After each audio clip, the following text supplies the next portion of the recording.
Hey, Thrand here, and I'm here with Jonathan. He's a local beekeeper. We had a small problem where we went out to Guard, which is like a local role-playing or LARP group with the Viking kids, and we went out there and had a great time, but at the end of the event, we had a swarm of bees in the back of my truck in the camper, and I mean a swarm of bees. This was like encountering some kind of monster in a game. I swear, we were kind of like in shock.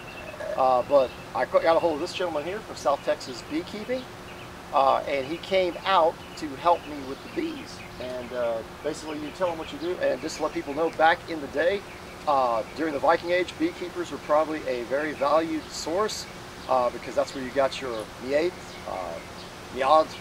mead, whatever you call it in your dialect or language, and your wax for stuff that you would use. So. Thank you. Again, my name is Jonathan. I am with Hexagon Natural. Our phone number you can contact us is 210-204-0241. We will remove swarms, bees from any structures, businesses, anything that may be affecting your homes. Safety is our key thing. We're really focused on making sure that no animals, people, or bees are harmed during our removals. We'll do what we can to try to remove the bees safely, to move them to a bee yard where they can continue their work. Right. And if possible, we will continue with the whole hive as is. But in most circumstances, we will end up having to re-clean, and that is for safety reasons and for reliability of what we're getting as far as because you don't want to Africanize honeybee queen causing an aggressive beehive. You'll never be able to go near them. Yes, where we are in South Texas, Africanized hybrids are moving this way up, so we are in the Africanized zone technically. So all bees must be handled with caution, basically, if they are unknown as to what their origin is in this region. So if you do come across a hive, just approach it with caution. You know, most hives will be pretty docile, but it's better safe than sorry. Just call a professional, and we'll come out. We'll make sure they're removed effectively, and that they will not have an occurrence of coming back. And again, we're really just here trying to help the bees out. We really encourage people not to exterminate because these bees a lot of bees are becoming extinct. They are endangered. Not extinct, but endangered. Yes, they're facing a lot of adverse would be bad. Very bad. Especially with Monsanto and their damn pesticides.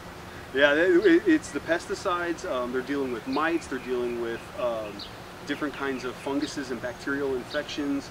All these things, I mean, they can overtake a hive in a matter of a month. I mean, they can show first signs of it and then dead by the next month. I mean, that's horrible. Beekeepers are experiencing up to 30% loss in bee stock every year.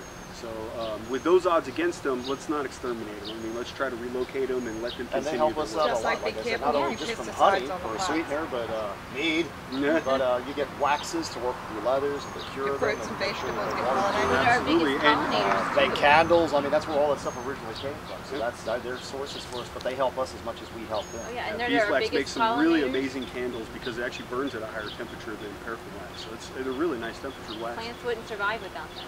Yeah, without the bees, we would have Well, I wouldn't say wouldn't survive. They're going to sometimes thrive no matter what, but the bees definitely make them healthier and more abundant, and they're just certain plants require them to yes, exactly. Almonds, properly. almonds So for us exclusively, to get 100%. To get our fruits and vegetables, we require bees to do that properly. Yes.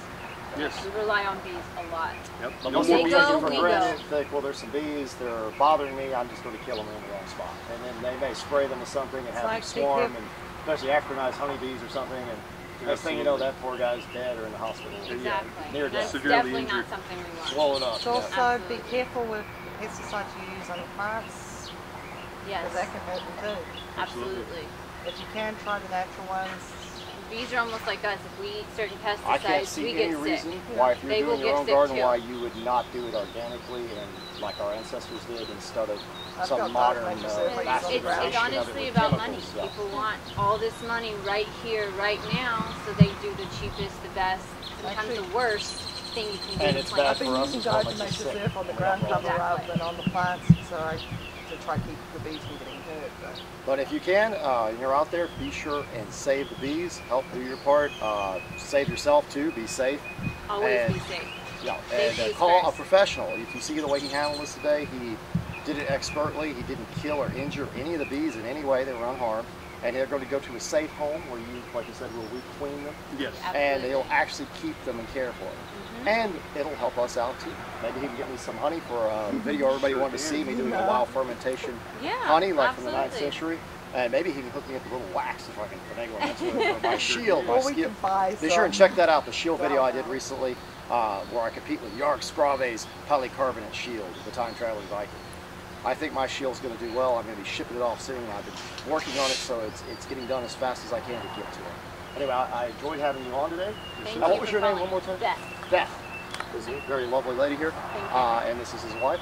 I hope you all enjoyed our little episode today. I know it's unusual, not what we normally do, but I mean, beekeepers are just as historical as anything else, and just as valued. Actually, I think in ancient times they had to have beekeepers. They had to. They had to. There's no way you can go in the wild like a bear, because they're not covered in hives, and steal honey and just destroy beehives. They didn't do that. And they did not do that. Honey is one of the oldest medicines used. Oh yeah, it's very good for injuries. You can actually treat wounds with it. It's antimicrobial. You can put it on an injury. I mean, there's lots of things. It's actually, I hear it's good if you do get stung by a bee to actually imbibe raw unfiltered honey too. It helps with and put it on there. Yeah, It reduces the pain. It actually reduces the swelling. Now, you'd probably know a lot about that, to be honest with you. But hey, maybe I can have you back on for my meat episode later. Yeah. And we'll do a wild fermented meat to see how it turns out with natural honey from the area. That would be awesome. Maybe for those bees if they produce it. Yeah, that would actually be Anyway, awesome. as always, I hope you enjoyed our little episode today and our special guest, unexpectedly. And be sure to do the same if you get the same situation and Bell. Look up your local beekeepers if you're not from around here. Thank you for having us. If you're not from around the area, make sure to look up your own local beekeepers if you have issues. Exactly.